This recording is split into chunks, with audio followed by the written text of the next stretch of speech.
Hey, what the hell is happening with you? And yeah, hey, Nick Digilio, that's me. Hey, thanks for checking out my YouTube channel. Daily videos, almost not every day, but pretty much every other day or so. And those videos also show up with new videos and lots of other content on my Patreon page, which is a page that you should check out right now. Patreon.com/NickDShow. In order to keep that stuff going, the videos going and all that cool stuff, I need some donations. It would be great if you could help me out. You'll get bonus content that nobody else is getting. If you donate and become a patron, by giving a little dough, you'll get bonus content, including behind-the-scenes stories about what really happened at WGN and other stuff that nobody's going to get, and bonus videos and all kinds of cool stuff. So if you want to know what happened at GN, you want to know what happened in the radio world, on my thoughts on that, you got to be a patron. Patreon.com/NickDShow. Patreon.com/NickDShow. Donate today.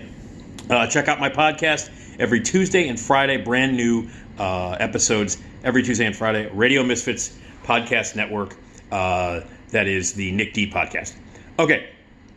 I've just been informed that today is the 40th anniversary. Today is March 19th, 2022. Today is the 40th anniversary of the release of Porky's. Bob Clark's quintessential and legendary teen sex romp was released on this very day 40 years ago. If you were not around at that time, or were not around a specific age at that time, I don't think you really can understand the impact that movie made during a time when that type of movie, the teen sex romp or teen sex comedy, were released. It was huge. It was fucking huge. Now, it was a low-budget movie that had no real stars in it at all. People who were in it would go on to become bigger stars, including Kim Cattrall, one of her first films. And her joke was that, like, when she had sex, when she would get fucked, she would howl like a dog. And I can't remember, they called her, like, Poodle or some lovely nickname. And that was one of her first roles. So Kim Cattrall would go on to big success. And other people who were in it would go on to minor success here and there. And Bob Clark would continue to be one of the more successful and interesting and weird filmmakers who had the ability to make great movies like Black Christmas and shitty movies like Porky's. But when that movie came out, it was during a period of time when the teen sex comedy was all the rage. Now, I was 16 going on 17 when that film came out. I am now 56 going on 57. So being 16 and going on 17, that would mean that I'm the target audience of Porky's. Like, it was supposed to be right in my wheelhouse. And I remember when Porky's came out. Porky's, was one of many teen sex comedies, of which I have a huge list here of, just a partial list.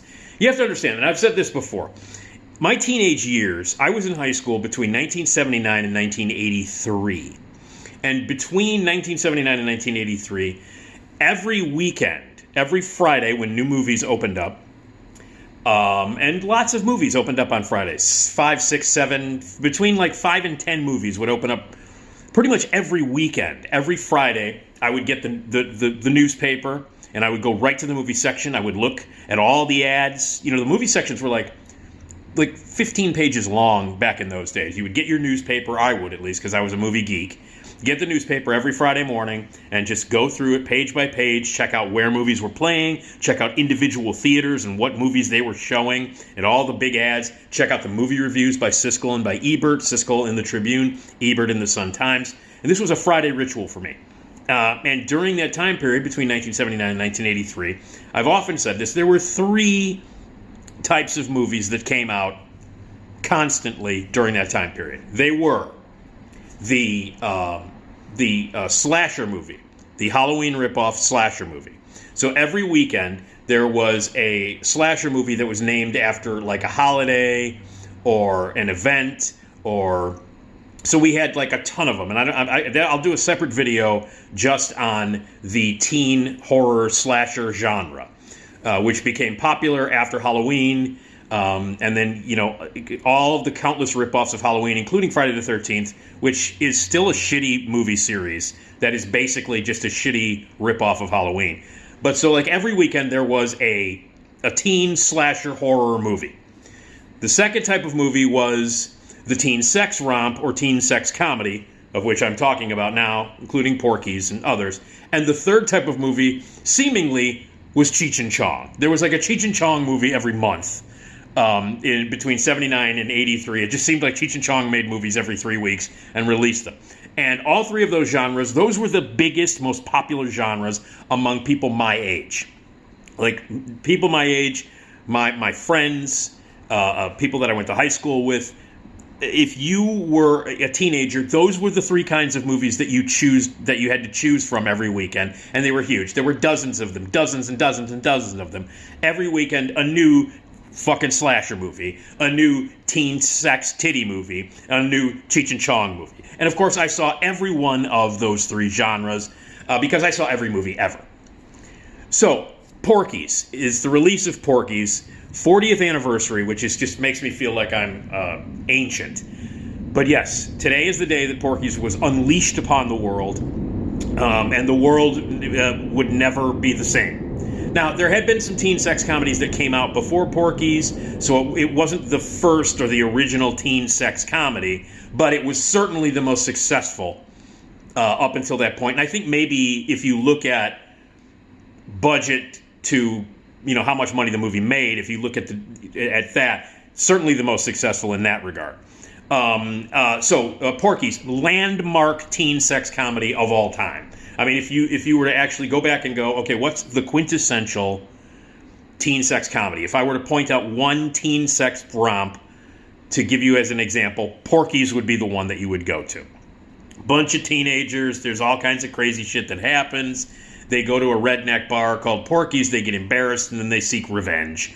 And then, meanwhile, they're looking their peepholes in the shower. People get their dicks pulled on by gym teachers.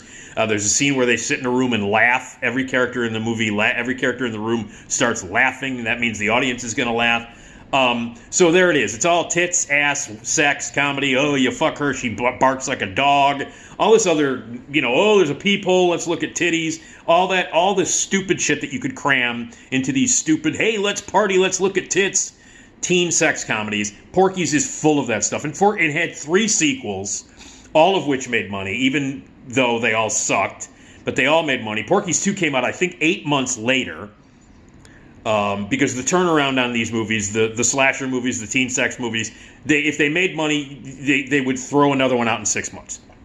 So, I remember going to see Porky's with all of my friends on this very night, 40 years ago. The night it opened, Friday night at the Norwich Theater, the infamous Norwich Theater, which I saw a majority of my movies during my teen years because it was not very far from the high school I went to. It was easy to get to by bus. And if I didn't see my movies downtown at the Loop, I saw them at the Norwich. I've seen hundreds and hundreds and hundreds and hundreds of movies at the Norwich. In fact, ironically, and this was not planned, just in a matter of hours, I will be at the Norwich Theater today seeing Mark Rylance's new thriller, starring Mark Rylance, called The Outfit. And the weird thing is, 40 years ago tonight, I was in a theater with my friends, my high school friends, watching a titty movie. Today, 40 years later, I'll be watching a Mark Rylance crime drama called The Outfit with my parents. So there's the difference that 40 years makes. So anyway, all my friends are like, hey, man, we got to go see Porky's. We got to go see Porky's. And I was seeing every movie. At that point, I would see whatever movie came out, I would see it. That was just the deal. And that's been the deal, most of my life. So I would just scour the paper. If I didn't go on a Friday, I'd go that Saturday, or I'd go on a Sunday. I'd go by myself. I usually would take the train downtown to the Water Tower place, whatever movies opened up at the Water Tower place. I'd go from movie to movie to movie. So I would see movies by myself constantly, almost every day, every weekend, blah, blah, blah. And then I would go with my friends to see other stuff. So all of my friends decide that we're going to go see Porky's. So there's a bunch of people that I worked with McDonald's. I worked with them at McDonald's. A whole bunch of McDonald's people, a whole bunch of people from Luther North. Probably about 10, 11 of us went to see Porky's. And the place was packed. The theater was fucking packed. You could not find a seat. And Porky's begins. And I'm with all my friends. We're all 16, 17 years old, okay? And again, a group of people that I worked with McDonald's, a bunch of McDonald's coworkers and my friends, and a bunch of people that went to Luther North. All there, all together. Movie starts. Everybody starts roaring. The place is packed. And packed with people around my age. I don't think there was a person over 20 in that theater. On this Friday night, opening night of Bob Clark's seminal, no pun intended, Porky's. And movie begins. My friends are all laughing. My coworkers from McDonald's all laughing. Everybody fucking laughing their asses off. Theater, ceiling tiles are falling in. People are laughing so hard. Uproarious laughter. Oh, the fat gym teacher grabs the guy's dick and starts pulling on it through a wall. Oh my God, you'd thought you'd never seen anything like it. Kim Cattrall is barking like a dog. Hey, the people are falling all over the place. Hey, the wacky pranks they pull at the Porky's bar. Whoa, people are cheering and laughing. Yeah, Meat was a character named Meat because he's got a big dick. Hey, everybody in the theater fucking roaring with laughter except me. I remember sitting in the theater. I did not laugh fucking one time when I saw Porky's. Did not laugh one time. 16 years old, going on 17. Okay? I was 16. I was horny as the next guy when you're 16 years old. Now, weirdly, though, I don't know if it had to do with the fact, I don't know whether this had to do with the fact that I was dating my McDonald's manager at the time, who was 6 years older than me and had a kid. Let's not get into the legalities of that. But I don't know if that had anything to do with it. I don't think it did. I think, in fact, I know it didn't, because I started to have discerning taste at that time. That's the way I like to look at it. I did not laugh once. I fucking sat there and was like, what are you fucking people laughing at? And it's one of those moments, do you ever go to a movie and everybody around you seems to be having a fucking magnificent time? Everybody is just like, yay! I mean, that's a whole video that I could get into where, like, you're like, what are people... How are you enjoying this? That's exactly how I felt. I'm a 16-year-old kid watching a movie that should be making me laugh my ass off. Every single friend that I have or coworker that I have with me are fucking loving it, laughing at every single thing. Every joke is landing. Huge. Entire theater packed with people around my age. Everybody having a great time. Everybody laughing and scream laughing. I did not laugh once. I just sat there. I remember, like, being depressed. Like, what the fuck are you people laughing at? I remember, like, looking around at people like, how is this fucking funny? How do you think this is funny? And I remember this was a feeling that I had a lot when I would go to movies around that time. And it's because I became discerning. It's because I matured, I guess. I mean, not all the way, because I love stupid shit. I love stupid, silly movies. I mean, look, Freddy Got Fingered, I think, is a masterpiece. But I just was like, this shit's not funny. This is insulting. And I remember when the movie was over, everybody was like, yeah! I don't know. They were all going to go to, I don't know what the fuck they were going to do. IHOP or something. Whatever you do when you're 16 after you see Porky's. And everybody's like, yeah! And they were all laughing like, yeah! And I was like, that sucked. That movie wasn't fucking funny. It was stupid. And my friends were like, fuck you. It was hilarious. And I'm like, no, it was not funny. That movie was not funny. You're idiots. It's not funny. And I remember my friends were all calling me they were calling me a snob and I was an asshole. Who the fuck did I think I was by not laughing at that movie? And my first thought was, fuck you. It's not funny. You're an idiot for thinking that stupid shit is funny. And that happened to me a lot around that time period. I started to see a lot of art movies. I started to see foreign movies. Like 14, 15, everything changed when I saw Halloween. When I was 13 years old and I saw Halloween, I realized what movies really could be, what directors did, and what an art form film was. And I was headlong into that journey when that piece of shit Porky's came out right in the middle of that. So anyway, everybody thought it was hilarious. Opening night, makes millions and millions of dollars, a huge hit. 40 years ago tonight, I was ostracized from my friends because I fucking hated Porky's. And I remember going, fuck you, it's not funny. And I remember going home and watching Modern Romance, Albert Brooks's Modern Romance.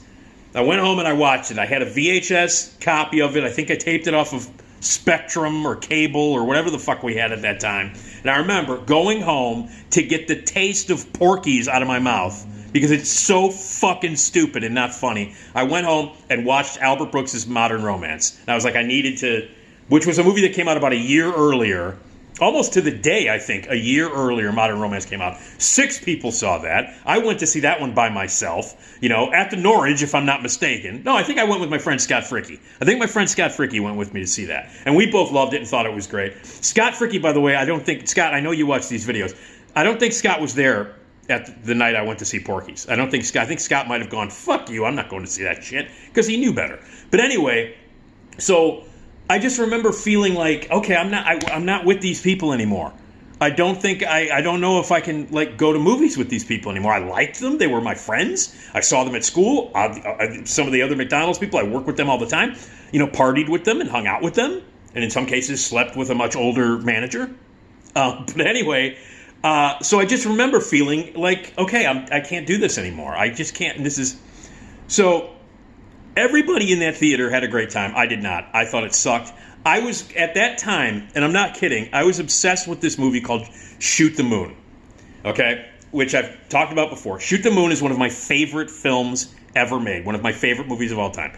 Directed by the late, great Alan Parker, starring the late, great Albert Finney and Diane Keaton. Peter Weller is in it. Karen Allen is in it. And it is a film about divorce. And it is really heavy-duty drama, beautifully made, very exceptionally well written by Bo Goldman. It is a piece of cinema. It's a piece of art. It's a great film, one of my favorite movies of all time. And I remember being completely obsessed with that movie right around this time 40 years ago. And I remember telling all my friends that they had to see it. And this was a movie that played exclusively at the Esquire when it opened. And at this time it was out. Porky's was in the theaters, but Shoot the Moon was in one theater, 2 theaters out in the theaters at the time. And my friends would mock me. Everybody at Luther North that I went to high school with. If you're from Luther North, you went to high school with me, you remember this. You mocked me because all I talked about was how great Shoot the Moon was, how important it was, how it was the greatest movie ever made. And at that time, it was my favorite movie of all time. And I just was freaking out over it. So I'm obsessing with movies like Shoot the Moon. I am going back to the Esquire Theater and seeing it by myself 2 and 3 times. And I am obsessing over movies like that. And then I see Porky's and I'm like, this proves to me that all other movies are shit except for Shoot the Moon right now. And it's just weird. I'm a 16-year-old kid who is obsessed with an Albert Finney, Diane Keaton drama about divorce. And I would rather see that by myself than go with my friends to see Porky's. That's how fucking weird I got at that time. So some people would say I became pretentious and snobbish. I would say that I started to develop a taste and became more discerning. So 16-year-old Nick Digilio obsessed with the divorce movie Shoot the Moon. 16-year-old Nick Digilio hating the teen sex comedy that I'm supposed to laugh at, Porky's. So 40 years ago tonight, I became ostracized by my friends and told that I was a jagoff, a pretentious prick snob, because I didn't think Porky's was funny. But guess what? Porky's is not funny. It's fucking stupid. It's not funny. All of its sequels are fucking stupid. And like I said before, 3 types of movies every goddamn weekend when I was a teenager. High school years, 79 to 83. Slasher movie, teen sex romp, Cheech and Chong movie. Of those 3 kind of movies, the only ones that I consistently liked were the Cheech and Chong movies. Those are the only ones that I could consistently go, okay, I know I'll enjoy this for a while, as opposed to hating 90% of the slasher movies, 90% of the teen sex comedies. I liked 90% of the Cheech and Chong movies. So, to give you an example of just how big the teen sex comedy was in the 80s, I have a list here, and this is a partial list of movies that got released theatrically. And then when video took off, because this was right around the infancy, the very, very beginnings of video stores and VHS rentals and going and getting 2 or 3 movies every weekend with your friends and watching them in the basement, or watching the forbidden video nasties that you weren't supposed to watch, all the slasher movies, the horror movies, the Faces of Death, the titty movies, all of that stuff that you and your friends weren't supposed to watch. This is when it started. This is when the cable, VHS, video industry started to blow up. And so when that started to happen, there were like 9,000 teen sex comedies that were shot for no budget, anywhere from different countries, whatever. They would re-release low-budget teen sex comedies with 5, 6 different titles in different video boxes so they would get horny teenagers to rent them and bring them home and jerk off and all that other stuff. So the video market had just started, and when it took off, there were 40 million teen sex romps that came out every week at the video store. The list that I have here that I'm just going to fly through were theatrical releases. These were not just straight to video, not just straight to cable bullshit movies. These movies actually got released in the theater. They all, for the most part, they suck. They all fucking suck. And Porky's is the granddaddy of them all. The granddaddy of terrible, shitty, unfunny, juvenile, stupid-ass teen sex comedies. Porky's is the grandfather. So congratulations on the 40th anniversary of one of the worst movies ever that inspired an entire genre. This is a list of just some of the teen sex comedies, not all of them. Some of the teen sex comedies that came out when I was a teenager in the 80s. You had Private Lessons, Fast Times at Ridgemont High, which I don't give a fuck what people say, is a terrible movie. It's not funny. It's a stupid teen sex comedy. Worst thing that Cameron Crowe has ever done. It is a piece of shit. Fast Times at Ridgemont High is a piece of shit. And I know that a lot of people my age right now are like, fuck you, it's seminal, blah, blah, blah. They would put it up like with Risky Business and all these other teen movies that were good and artful and about something. No, Fast Times at Ridgemont High is a piece of shit. Last American Virgin. Zapped with Scott Baio and Willie Ames. Going All the Way, Let's Do It. Beach House, The Beach Girls. Homework, Private School. Screwballs, Losing It, speaking of Tom Cruise. The First Turn On, Getting It On. Joysticks, My Tutor. Spring Break, Hard Bodies. Hot Moves, Hot Dog the Movie. Hamburger the Sequel. Hollywood Hot Tubs, Mischief. Fraternity Vacation, Private Resort. School Spirit, Basic Training. Last Resort, Stewardess School. Again, and this was every week. Every fucking week, one or two of those kinds of stupid-ass movies were being released. My friends around my age, cohorts at Luther North, co-workers at McDonald's, were eating that shit up with a spoon. And I wasn't. I was being the pretentious snob, not laughing. And I went to see them all. I don't know. I mean, because I went to see every movie ever made. I went to see every slasher movie. Every shitty slasher movie. So, this was, I guess, kind of tonight, 40 years ago tonight, was an eye-opening experience for me. Because I sat with a whole bunch of people who were around my age, a whole bunch of teenage kids, and I was a grumpy old man. I just sat there and went, this shit's not funny. It's not funny. I would rather be watching Shoot the Moon right now. And in fact, I'm going to go home and watch an Albert Brooks movie because you people are fucking morons. That's how I felt. I was like, everybody around me, 16, 17 years old, everybody around me is a fucking idiot. They're all idiots. I'm going home to watch an Albert Brooks movie. And that's exactly what I did. To get the taste of Porky's out of my mouth, went home and watched Modern Romance. I'll never forget it. 40 years ago tonight, I became a fucking snob. I guess I can narrow it down. And then to this day, people are probably like, I bet if you're watching this now, you're like, fuck you, you pretentious asshole. It's not fucking funny. Porky's isn't funny. I don't know about you. I don't have kids. But if I had a 16-year-old kid and they had a choice of watching Porky's or Modern Romance, I don't know. Which one would you choose your kid to watch? I don't know. The choice is really fucking simple. So, anyway. Hey, happy anniversary to fucking Porky's. One of the worst movies ever made that made $1 billion and launched an industry and made a lot of 16-year-old boys happy so that they could whack off while watching on TV. Didn't work for me. So, anyway. So, on the 40th anniversary of Porky's, I will be at the Norwich Theater later on today watching The Outfit with my parents, celebrating my mom's 78th birthday. So I would much rather be doing that than watching goddamn Porkies. I know, and hey, listen, I don't know. Hey, I love stupid comedy. I love tits. Trust me, I do. I love tits. I love ass.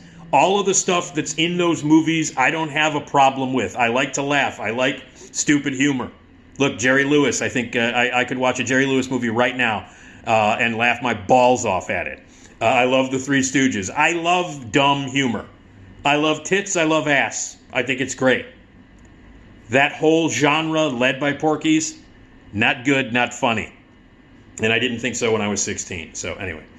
All right. Well, happy anniversary, Porky's. I hope you're fucking happy with yourself.